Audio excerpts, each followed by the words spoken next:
Director's Reflections for September 17th of 2023. A touch of surprise that impressed Balaguer. Something spectacular had to be done so that the inauguration ceremony of the Listín Diario building back in 1975 had a distinctive seal. A few weeks before, the newspaper El Caribe, which was the main competitor, had opened its own newspaper on John F. Kennedy Avenue with touches of modernity. President Joaquin Balaguer attended that event at El Caribe and later at Listín, whose building also showed modern architectural lines. In order not to be left behind, we formed and trained a production team, photographic and printing, in a plan that was clearly daring. At that time, taking a roll of photographs, developing them, and processing them to insert them into aluminum plates that will then be printed on rotary presses took too much time. The same as assembling the news pages because the processes were mostly manual. In any case, we set ourselves the challenge of closing an edition in record time like never before.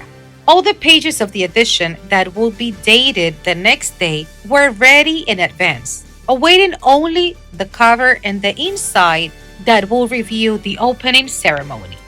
Antonio Garcia Baloy and other photographers waited for Balaguer's arrival in the building's lobby.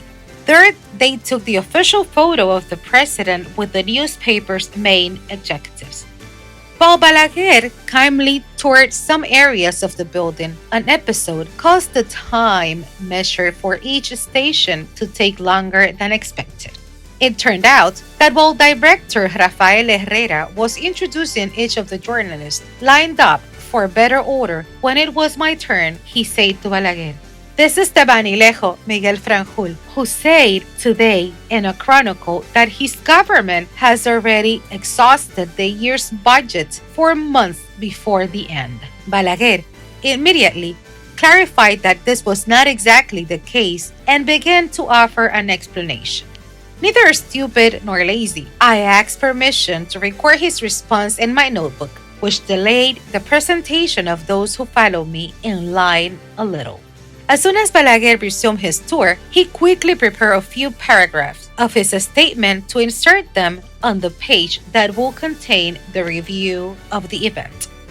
Upon reaching the final point of the route in the printing room, Balaguer was amazed at the network of steel towers that already showed the paper coils that will start rolling in a few minutes. The newspaper executives asked him to press the power button in the gigantic machine, and in a few minutes the president had the historic copy of that occasion in his hands to read. The photo that had been taken at the entrance to the building half-hour before appeared dominating the cover along with the news of the inauguration. And then Balaguer exclaimed, "Oh, what an impressive display of technology you have made. I confess that I am very impressed and that I did not expect this. Congratulations." For Listín Diario, voiced over and translations by Indira Rodriguez.